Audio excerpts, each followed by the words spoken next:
Korang tahu tak apa tu sekarang ni kerajaan buat satu program ataupun satu bantuan untuk korang.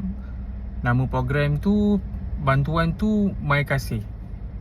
Korang dah check ke belum My Kasih? Kalau korang belum check lagi My Kasih, aku sarankan korang boleh check lah sekarang dekat aplikasi My Kasih ataupun website My Kasih. Sebab dia bagi bantuan melalui IC. Dia akan letak kat dalam kita punya kad IC. Dekat situ korang boleh semak dulu. Okay, aku share ni dia punya website ataupun dia punya ni lah, apa tu, apps. Okay, korang masukkan IC korang dekat situ. Nanti dia akan beritahu korang layak ataupun tidak untuk apa tu bantuan My Kasih lah, kerajaan punya. Contohnya kalau yang dah berkahwin akan dapat RM100 untuk duit beli barang.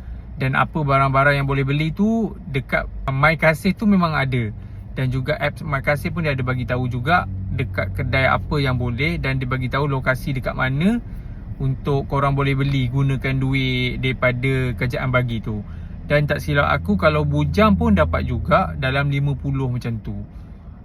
Pada aku okey lah, satu inisiatif daripada kerajaan untuk bagi untuk yang dah berkahwin 100. Ada juga yang dapat lebih, warga emas.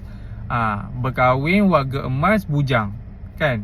Rugilah. Cuba korang check dulu korang dapat ke tak bantuan daripada kerajaan My Kasih selain daripada STR, sumbangan tunai rahmah tu. Okay, check dekat website ni ataupun apps.